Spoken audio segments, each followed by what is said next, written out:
Hello, everyone. Welcome to Something Strange in the Archives called the Roving Archivist webinar with Jordan Meyerl. My name is Sarah Davis, and I'm the State Archivist for Wyoming. Also on the webinar today is Leslie Wagner, Archivist at the American Heritage Center and our partner on the Roving Archivist Program. Before we begin, there are some general housekeeping items that I wanted to share with you. This session is being recorded. All videos and microphones are muted during this presentation. Submit your questions at the chat box at any time. If you do not feel comfortable broadcasting your questions to everyone, please feel free to send them directly to Susie by clicking on her name.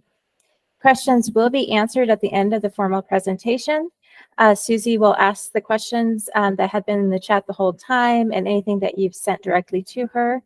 Also at that time, you'll have the opportunity to go ahead and unmute yourself and ask your questions directly to Jordan, Leslie, or myself. This session will be posted on the Wyoming State Archives YouTube channel about a week after the event. And this is not the end of your opportunity to talk with us. Please feel free to reach out at any time after this presentation, and we'll be more than happy to work with you. And Jordan has provided our contact information at the end of these slides. So now on to the presentation. Jordan Meyerl is the project archivist with the Roving Archivist Program. She has a bachelor's in English literature from Arcadia University and a master's in history on the archives track from the University of Massachusetts at Boston. She has experience working in a variety of different types of archives and institution, is quite fluent in metadata standards, archival best practices, and recommending actions to best care for your collections based on resources available to you and your level of experience. She has spearheaded this project since August 2023. She is passionate about supporting and promoting the needs of cultural heritage institutions of all sizes, but is especially passionate about supporting those which may be understaffed and underfunded. So without further ado, I'll now turn it over to Jordan. Thank you so much, Sarah, and thank you so much, everyone, for taking the time to come to today's session. So as Sarah said, my name is Jordan Meyerl. I'm the project archivist working with the Roving Archivist Program. I have served as the project archivist since August 2022, where I signed on for an original year term, and I have since had the privilege of being able to sign on for an additional 6 months, and I'm serving in this position until the end of 2023. In the chat, I have just sent the link to the Roving Archivist website. I encourage you all to take a look at it either now throughout the presentation or later after the fact. It's just a really great reference to kind of check in with. So the Roving Archivist Program was developed as part of the Wyoming State Historical Records Advisory Board, or WYSRAB, as part of its mission to promote the identification, preservation, and dissemination of Wyoming's historical records. The program is administered by the Wyoming State Archives with funding from the National Historic Publications and Records Commission, or NHPRC, and it's conducted cooperatively with the American Heritage Center at the University of Wyoming. This is a multi-phase project of which we are currently in the first phase. The phases are a way to think about the phases is to understand where we are in the project. Phase 1 is building the foundation. So it's all the preliminary work that needs to be done before we can begin actual operations. And phase 2 is more the actual operations beginning. So that's just an easy way to kind of consider those two different phases. And where we are currently is still in the foundation building phase, moving towards increasingly the operations phase. So throughout both phases, we have had a number of deliverables that we have aimed to produce. This presentation will discuss them more in depth with a particular focus on second phase deliverables, offerings, and how they can benefit and be utilized by Wyoming's cultural heritage institutions in the future. So the first of these deliverables is something you might have heard of by now. You may have gotten a few emails from me about it. It was the Wyoming Cultural Heritage Needs Assessment Survey. So this was part of the first phase. It was a 55-question survey sent to Wyoming cultural heritage institutions, addressing topics such as institutional function, policies and procedures, and preservation practices, among others. On the slide, you'll see the 8 high-level sections of questions that were included in the survey. This just kind of gives you an idea of how we were breaking it down and approaching it, and the types of questions that could be within each of these sections. The survey was sent to an email list of 174 cultural heritage institutions starting in December 2022. And by March of 2023, we had received 77 responses, equaling a response rate of 44.3%. This was an important part of our process, as it was necessary to gather data to fully understand the landscape of Wyoming's cultural heritage institutions. And from there, we were able to create the Wyoming Cultural Heritage Needs Assessment Survey report. This report analyzes the data and provides an in-depth overview of Wyoming's cultural heritage landscape, providing specific numbers and statistics to demonstrate why we are coming to these conclusions and how we can support our findings. Based on the data, we were able to identify 7 core recommendations. These core recommendations were staffing, storage, emergency preparedness and disaster planning, deterioration of collections, funding, training and professional development, and volunteers. While these are just, again, more the high level of the recommendations that we identified, this gives you an idea of what we will be working with moving forward.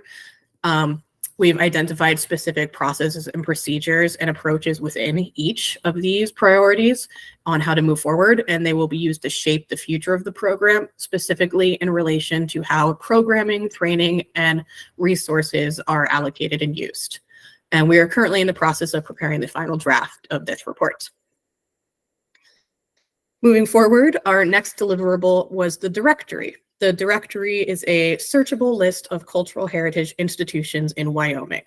The goal with the directory was to make it easily accessible for researchers, institutions, and more to find where relevant materials may be housed, as well as to serve as a hub or connecting point for institutions to identify related collections and materials. Initial profiles within the directory were identified based on the results of the Wyoming Cultural Heritage Needs Assessment Survey. Institutions who identified either their primary or secondary function to be archival, or who indicated they held materials which were archival in nature, were included in the initial version of the directory. Institutions can and will be added in the future. It's important to note that while we were initially keeping a focus on the initial groupings that we had as archival, we have since expanded to encompass a wider range of Wyoming's cultural heritage institutions. It was just important at that point in time as we began building this directory to have a smaller focus to make that an easier process. But since then, we have expanded and we encourage all institutions to apply and take part in the directory. So the directory was launched in early June and has since grown. It's meant to be a living record that will change over time. In its initial stages when it launched, the majority of entries were bare bones, containing basic information such as address, phone number, email address, and website address. No, hold on 1 moment. Sorry, everyone.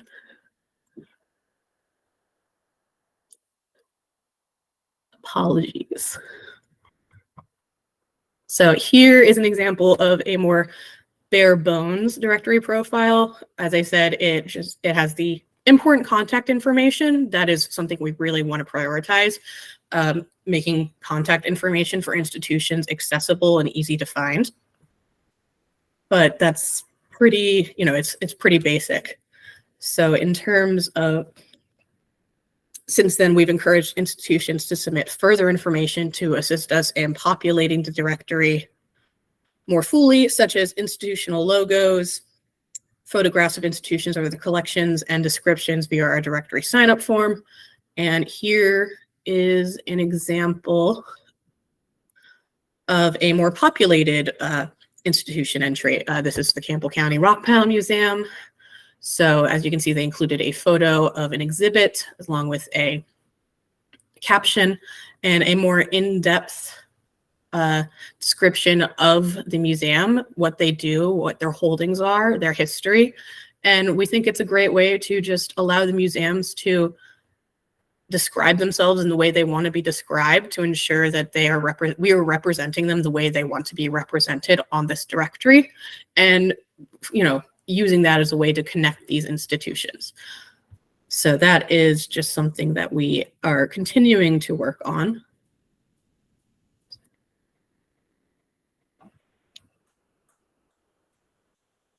Apologies.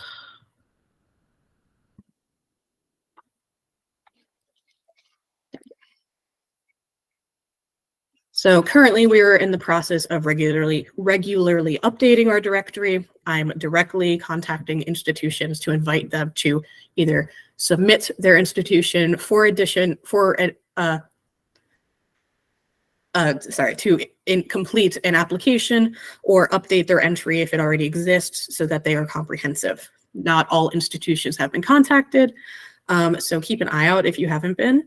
But also not all institutions have been reached out to it at this point. So in the coming weeks, hopefully we'll reach you. And if we have not contacted you or your institution, then please feel free to reach out to us. We, at the very start of this project, created a comprehensive list of Wyoming's cultural heritage institutions, but we are learning every day that it is not as comprehensive as we think, and there are always more than we had ever imagined. So we are always wanting to learn about new institutions, no matter how small, so that we can make sure that they are also included in these offerings and getting the most out of them.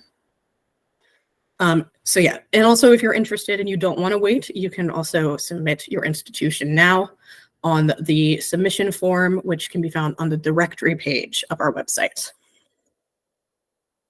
So now that I have walked you through the phase 1 deliverables, it's time to focus on the phase 2 deliverables and offerings.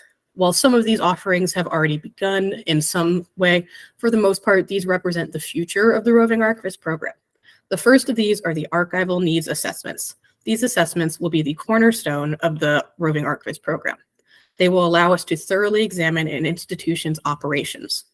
This includes analyzing current practices and procedures, identifying and addressing specific organizational needs, and recommending solutions. This will take place through a multi-step process. Institutions will apply to the program, and we will review applications before selecting the institutions we will serve that year. From there, we will send an institutional information form aimed at gathering further information of the institution, such as its scope and current practices. There will then be a virtual meeting between the Roving Archivist Program and related staff and stakeholders to discuss the responses to the institutional information form and answer any lingering questions that the Roving Archivist may have. And finally, the Roving Archivist will then travel to the site to complete an in-person visit and assessment. This is an incredibly important step of this process, as seeing the reality of a collection state is vital to fully understand and properly evaluate its needs and create recommendations that will actually properly benefit it down the line. So still within the same process, the final step of this process will be the creation of the institutional needs report. So this report will summarize the findings of the archival needs assessment, as well as address specific organizational needs, operational efficiencies, facility and storage concerns, and collection management issue, among other topics. This report will pinpoint problems, recommend solutions, set priorities, and guide the future development of an institution's program. Each report will be individualized, addressing the specific needs and concerns of the institution being assessed. They will include a combination of short and long-term priorities and recommendations to ensure that it's important, we found, to include short-term recommendations into actionable items so that institutions can feel like they're really able to hit the ground running and try to start getting things done, rather than be scared by the long-term ones that will take a lot more time for them to craft. This will also include this will also include an individualized list of resources such as books, articles, and checklists for reference, information on where and how to apply for grant and other outside funding, and more. The reports can also be utilized as a support document when applying for outside funding.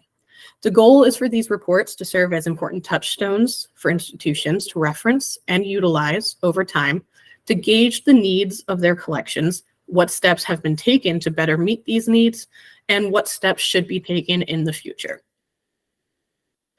Finally, the Roving Archivist Program also hopes to have other offerings that can be of use to Wyoming's cultural heritage institutions. The first offering is through programming, which can take many forms, such as workshops, webinars like this, and other events. The program, we've already begun supporting programming through workshops, with one example being photographic and audiovisual identification and care, a workshop hosted by University of Wyoming University archivist and historian John Wagner in June of 2023. The program plans to regularly host similar offerings in the future, using the findings from the survey reports and direct feedback from community members to identify topics of interest and guide all of our programming. Another offering is our listserv, where we send regular program updates and resources to individuals who have signed up. Just this week, I shared free resources from the Northeast Document Conservation Center, or NEDCC, on preservation and disaster preparedness training for institutions of varying sizes and needs. If you're interested, you can also subscribe to the mailing list on our website. We also operate a blog, which has so far primarily served as a place to provide program updates, but in the future will hopefully also serve as a place to continue sharing resources related to collections care, preservation, and more. Finally, we have the Ask the Roving Archivist page on our website, which is a Google form where you can submit questions to the roving archivist. These can be about the program itself, but you can also submit questions related to your collections and request resources and other recommendations on how to handle these issues. Our hope is that in the future, we can continue to expand our offerings once the program is more established, so that we can continue to offer direct assistance to and serve the institutions of Wyoming.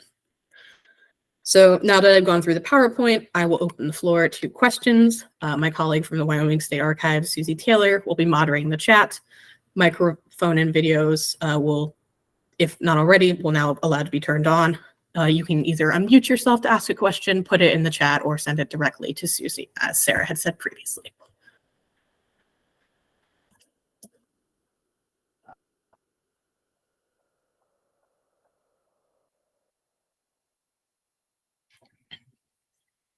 Thank you, Susie.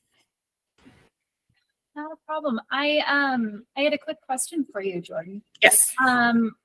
When do you think your program will start conducting those needs assessment surveys? Yes, so the current plan for the needs assessment surveys is to begin accepting applications and starting that process of getting them running, I believe in spring 2024. So that's our early estimate of when that can begin. So it's a little ways off, but we're excited about the opportunity and finally getting to see that come to fruition. That's great. If people are interested in receiving one of those assessment surveys, do you know what the process is going to be for them? The application process? Yes, ma'am. Yes, so the application it is not currently live on our website. It will go live once there is a new roving archivist in the future. They will make it live and make an announcement that it's live. So again, in the spring 2024, it will be made available on our website. And it will again just be a Google form. So it's very simple to fill out. It just has some basic questions, asks for a little bit of history about the institution, about your collections, and asks the person filling out the form to themselves identify what they hope to gain from this, just to help provide some context for us moving forward. Thanks. Do you know about how many of those you'll be able to do a year? Yes, so we are hoping to do 5 a year. That is our initial goal. We can always reevaluate as needed, but our plan is to serve as many institutions as we can, even if we just have one part-time roving archivist. So that will be something that we are really focused on moving forward. Wonderful, thank you. Thank you. Do you mind if I jump in real quick? No problem. Okay. I was just going to say, so we know that the weather turns kind of terrible 9 months of the year. So we're probably going to schedule most of our on-site visits for the summertime. So the process in general, you'll fill out the application, fill out as much as you can, just so we get a general idea of what you need help with and what you're interested in learning more about. And then the roving archivist will set up a virtual meeting to get a more better understand your application and ask more questions. Leslie and I might also join those inquiry type of meetings, and then start maybe even give you some really quick ways to get you started on your collections while we wait for the nice summertime to come and nice weather. So we really do want to make this an easy process. So we also, welcome feedback at any time.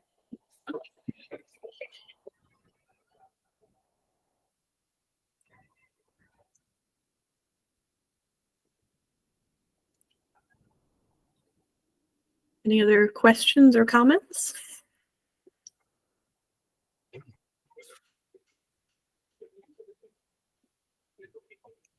Well, I can keep talking for a long time. So, somebody has their hand raised. Museum director, would you like to ask your question? Sorry.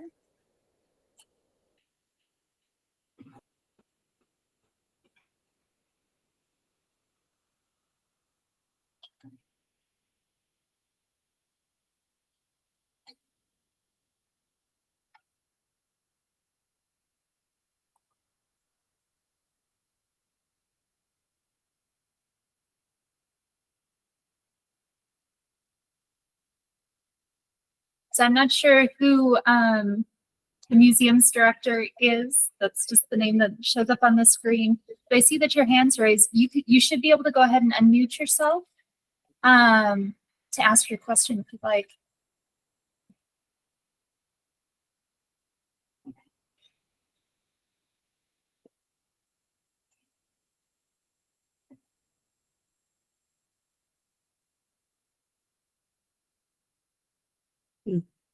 Oh, crumb. Well, you can always type your question if you'd like. I'm sorry you're having tech issues.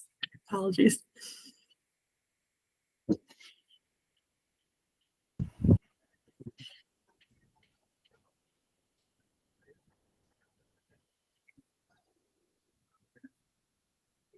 Oh, here we go. Is the idea to work with QAM at any point?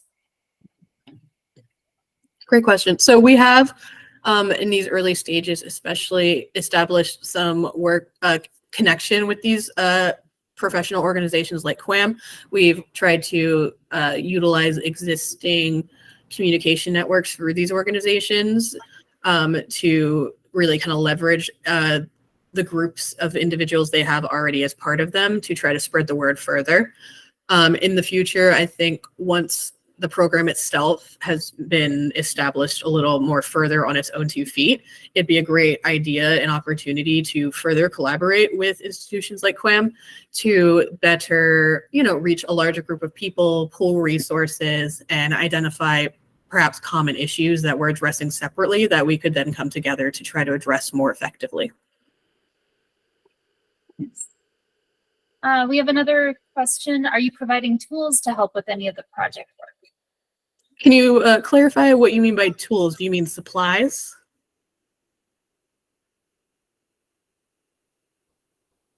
Cindy, can you clarify that for me?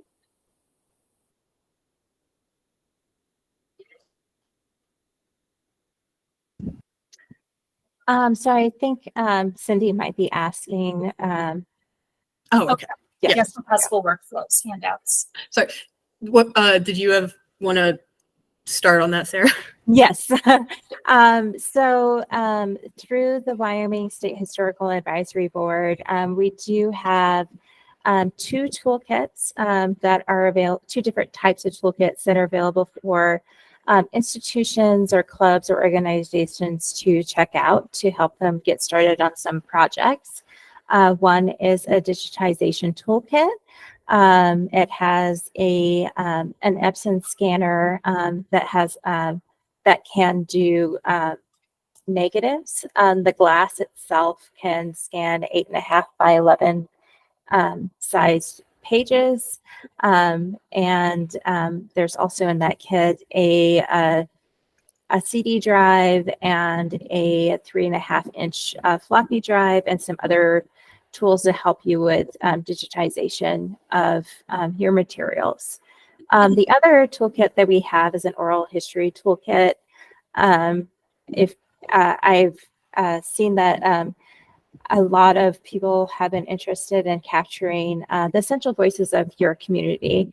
And Leslie's on the call here, and she knows how important oral histories are to the historical record. You can capture as much as you want to in written documentation, but you can also learn so much more about a community through sitting down with some of the elders in your community or people who have been around for a while, or even capturing those new perspectives.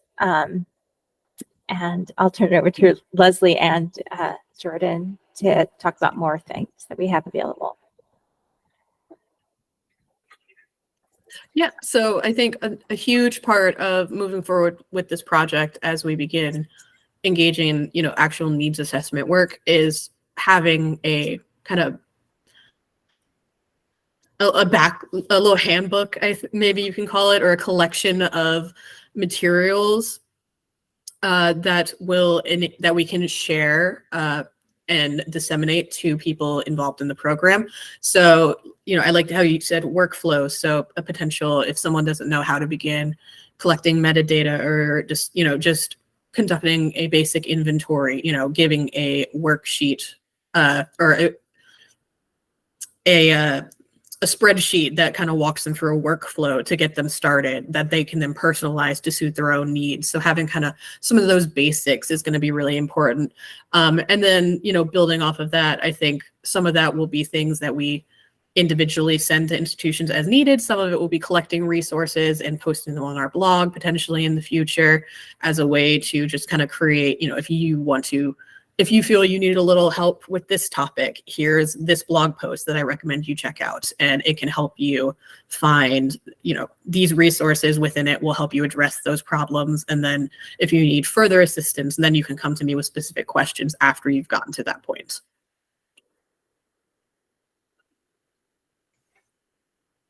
Yay, I think I can speak now. I actually have a whole lot to say. Just to say, Leslie Wagoner, American Heritage Center. And if you're not familiar with what the term QAM is, you probably all are, but it's the Colorado Wyoming Association of Museums. And you can Google QAM and it will come up. And I was curious on Cindy's question, because it's a very broad question about tools. What I'm thinking about with tools, there's one aspect of, we don't want to overwhelm people. To my mind, it could be good to provide tools that the individual institutions need based on what we find out that they need from the survey and the site visits. So I would hate to do dump on tool dump on someone when there's specific things that they need. So that's where we're really happy with the survey results that we received. So we have an idea of what tools to have ready to go. But also, again, we'll be looking at those individual visits to know what tools are going to be the best ones for individual institutions. And please ask your questions, because we really want to know what you want from us. We are at the ground floor of this, and other states have these kind of programs, but this is a first for Wyoming. And a lot of the programs, not all of them, but many of them are on the East Coast where travel distances are not so far. So we're really trying to think about how best to do this in such a geographically large state as Wyoming. So we're looking for your feedback, your advice. So we really welcome your questions and your comments.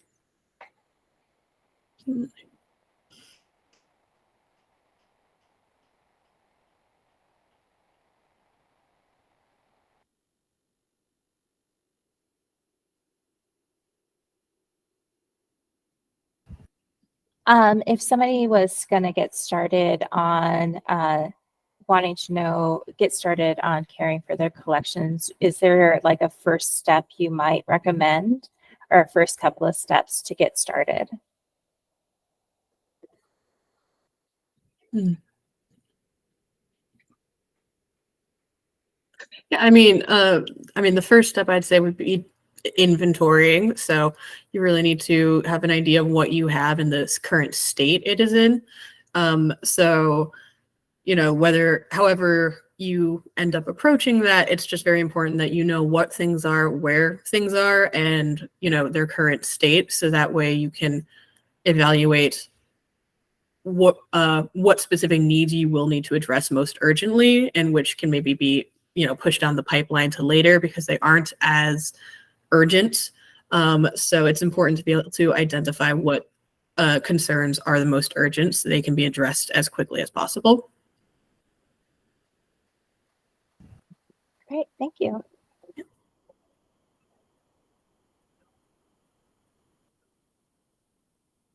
For those people that are participating, is there a specific type of workshop or training that you are most interested in learning about? You can go ahead and type your responses in the chat box or unmute yourself. Part of the STRAP program, we always offer at least 2 workshops per year, and so we can definitely tailor a workshop to your needs.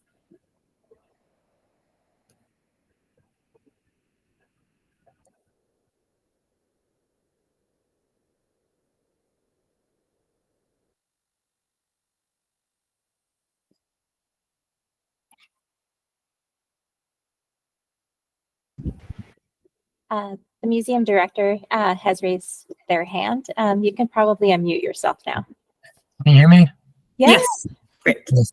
Oh, Yeah, perfect. who are you besides museums director? I'd like to know. No, so my name is Andrew Wayland. I am actually down in Berthoud, Colorado, but I worked with the Wyoming State Archives staff this year. So I just thought I would check out this program. Thanks for joining us, Andrew. I'm so glad that you can come. So yes, I love this. This is really cool. So with the program, are you really looking towards developing these really small museums, like in places like Torrington or like Baggs, Wyoming, all these really small institutions that probably have 1 member of staff, maybe not even staff? Yeah, so we definitely don't want anyone to just think that that's all we're looking at, but we definitely want to make sure that smaller institutions are a big concern within the state and the cultural heritage landscape. So they are definitely something that is a priority in getting them services and assistance if at all possible. But that, when it comes to the applications, it's if you're a medium-sized organization, you aren't automatically, knocked out of the running, so we want lots of institutions to apply. And unfortunately, we have a limited number and we will have to make decisions in the end. But yes, so yes, we do want to focus a lot of our efforts towards smaller institutions, however. And I would say, just to add on to what Jordan just said, we'll try to do 5 site visits a year, but if we can't make it to a particular institution one year, we will certainly try the next year, because we do want to provide services to whoever does need it. It's just more a capacity issue for us than we want to be there. We want to help everyone that we can, but we'll have to think about our capacity. But we will make every effort to get there to help whoever is asking for help.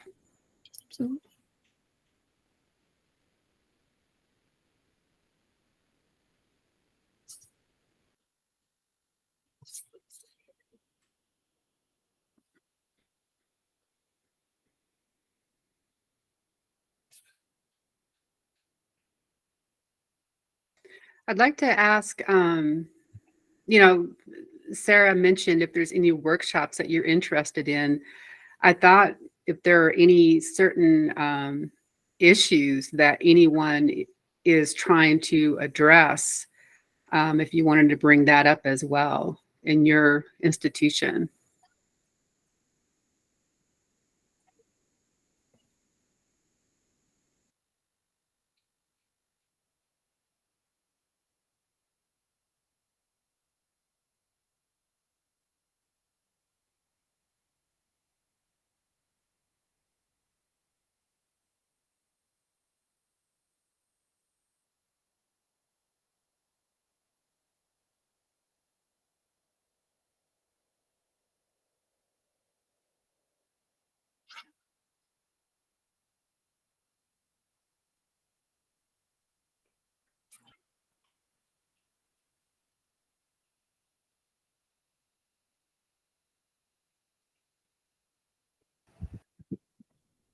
Well, maybe while we wait for people to type in their questions and responses, maybe this is a good question to ask Leslie. You've had a lot of experience in archives and museums and the Historical Society. What do you think is the strangest thing that you've seen in the archives? Oh my gosh. Well, we did have, and Sarah, you might remember this. I don't know if it was when you were here at the AHC, but a jar of yellow cake uranium in the papers of U.S. Senator Joseph Omani, who served Wyoming for quite a long time. But that was a scary one. It's like, oh my God, how did the guy survive with this jar of yellow cake uranium on his desk? Yeah, that was one of them. But with our variety of collections, there's always something popping up that's a little crazy. I bet you have them too, Jordan and Sarah, where you work. So My weirdest was when I was an intern at the Massachusetts College of Art and Design, or MassArt. I was doing a collection, processing a collection focused on old exhibitions that students had hosted. And I mean, it's an art school. They get pretty creative. They get pretty out there with the way they advertise. So we had a whole box of different like advertisements, pamphlets, things like that. And one of the students had advertised using a dog biscuit. So it was a dog biscuit with paper attached detailing the, information related to their exhibition. And we couldn't keep that because that's, just opening us up to a lot of concern. So we photographed it and disposed of it accordingly to avoid any potential pests getting in. or fed it to your dog, huh? Yeah, who knows how long it had been there. True enough, yeah. So I'm kind of new to the collections here at the State Archives, but Susie had showed me the records of the first plastic surgery that happened in the United States was here in Wyoming. And there was pictures about the whole process, and I found it really fascinating. Some people just cannot look at them. But I thought it was really cool to see what we think of as valuable and what we should be keeping. Susie, did you want to say anything else about that? I was thinking about the exact same collection. Oh, Maybe it's just that time of year. So it wasn't the first plastic surgery in the US, but it was probably one of the first here in Wyoming. And, it was done in Rawlins in like the 1880s. So there was virtually no,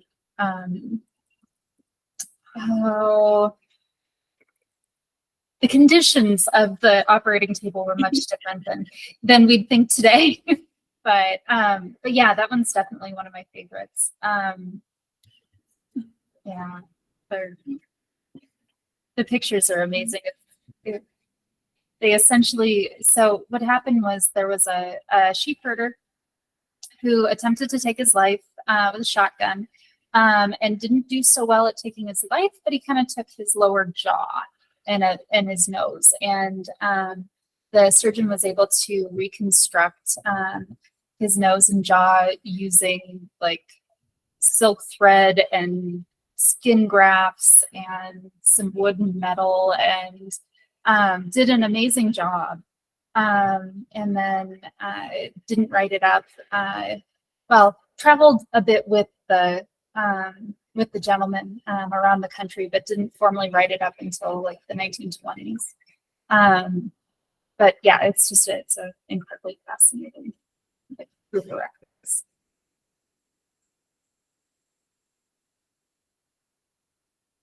And then, of course, we've got the typical fun things like, Butch Cassidy's mugshot and the Sundance Kid's pardon, which says that he showed an earnest desire to reform, which apparently didn't really happen, because when he got pardoned and then became the Sundance Kid.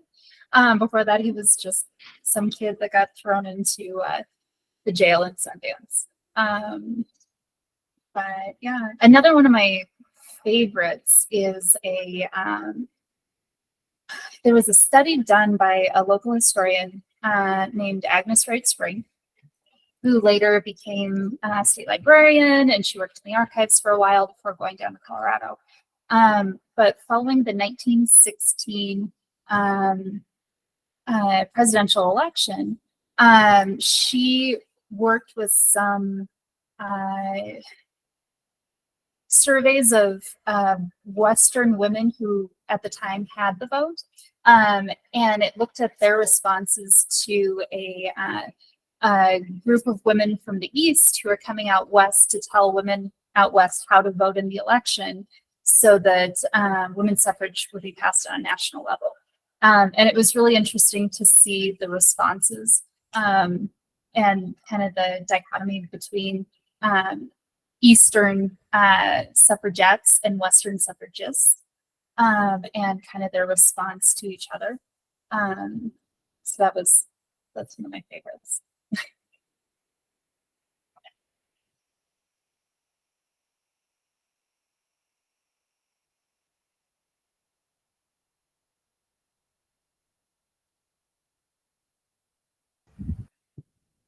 So Leslie, I'm just going to follow up. So when you found the uranium, or you guys identified the uranium in the archives, do you remember which steps you did to properly separate that from the collections?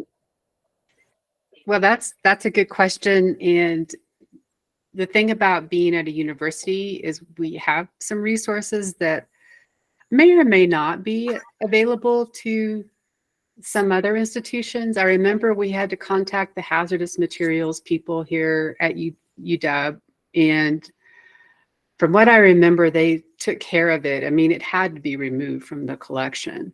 So if something like that is found in the collection at one of your institutions, my guess is someone at the city there's a hazmat person that you could let them know about that, or at the county level. But even just knowing it was yellow cake uranium was, you have to know it's that to know it's hazardous. But I remember the processor probably asked our collections manager about it, and that's the person who said, "Oh my gosh, this is yellow cake uranium. We better call the hazmat people." So, but it was removed. It just had to be. Hopefully we took a picture of it. I do not remember. Might not have been the concern on your mind then. What's that? It might not have been a primary concern at the moment. Well, yeah, there's probably a little bit of panic going on about it.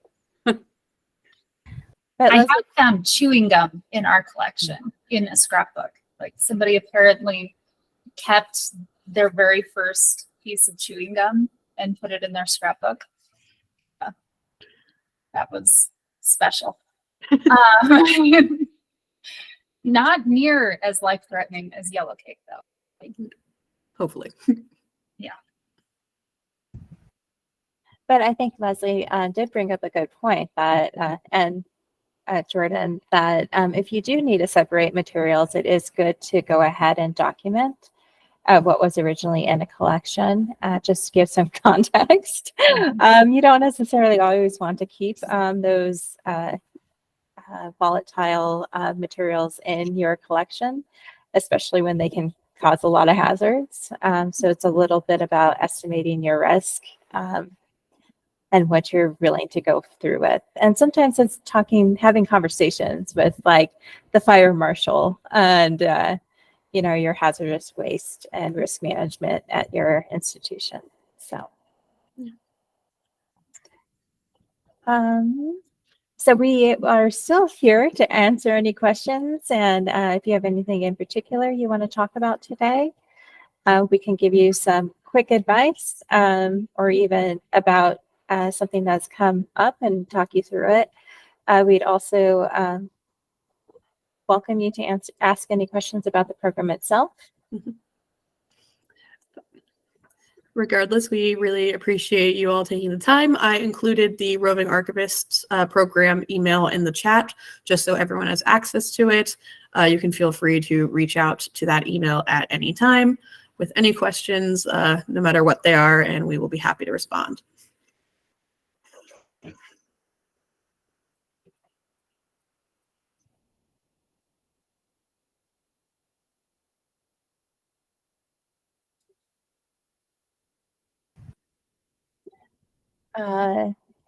Andrew, I'm going to pick on you because I know you. Have you found any objects in your museum that has got you worried or you're unsure how to proceed with? So it's been very interesting. So for a long time, they just kind of collected everything under the sun. The Historical Society down here was started in the 70s, and basically they thought that anything could work. So I found stuff that was just cataloged from the last person I took over from, like last year, that was taken in from the original Historical Society members. It's kind of unique here. Bertha Historical Society runs the museums as well as being the Historical Society, whereas like Longmont, Loveland, Fort Collins, all the museums are run by the city. So we have a whole other unique aspect. I found a fur coat that somebody donated to sell off to make some money. I think it was donated like 20 years ago. So there's a lot of that. There was a whole thing where they were gonna somebody wanted to donate a historical wedding dress from the 20s that was silk and lace, and there was a whole process where they had to turn it down because it would have just been they wanted to put it on display with no preservation aspects on it. So there's been a lot of that, but unique stuff. I have a lot of like agricultural rusted beat tools here. So I have these like beat knives that are probably 2-3 feet long that are just sitting out for people to play with.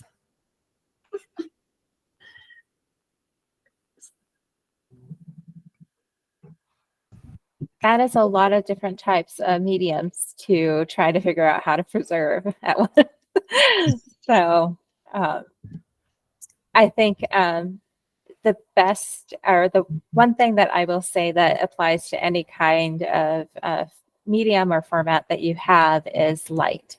Light, it can do considerable damage to anything. So if you're worried about caring for your collections, what's a good step for them?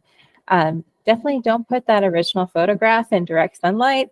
UV filters are your best friend. And if you're unsure, keep it dark. Put it in a dark place and safe. So I don't know if you have any other advice, Leslie. I guess rotating exhibits, because like Sarah said, if you're wanting to display those originals, just rotate them so that they're not out there all the time with that light issue, because Sarah's right. It's just going to crumble no matter what it is over time. So there's all kinds of advice we could give, but what we want to do is hear from you. If not today, then certainly through the program. If you want us to come out to your institution, just be on the lookout for when we really start the program in earnest in the spring. So we'll be looking for your responses. If you have issues, spread the word about our program. Yeah, we look forward to hearing from you. Yep. Yes, just to reiterate what Leslie said, we look forward to hearing from you. I added the link to directly sign up to the mailing list in the chat if you'd like to get somewhat regular updates.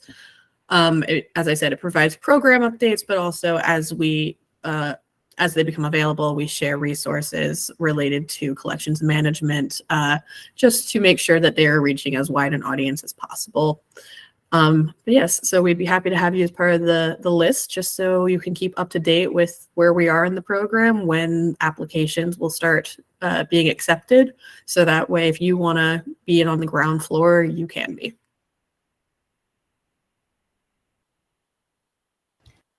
And I guess this is a good plug for right now. Jordan will be rotating off, as she mentioned already, at the end of December. And so we will be advertising for the position in the upcoming months. So if you know anybody that is an expert in preservation, how to deal with archival materials, please feel free to have them reach out to Leslie or me. We'll be happy to talk with them about the application process as well. So I am not seeing any questions at this time, but I would say Leslie, Jordan put her the mailing list on the chat. Feel free to reach out to us. Otherwise, I'll say we can wrap this up. Yeah. Thank you again, everyone, for coming, spending time with us. Just, for your questions earlier, they were really great, and look forward to hopefully hearing from some of you soon. Thank you. Thank you.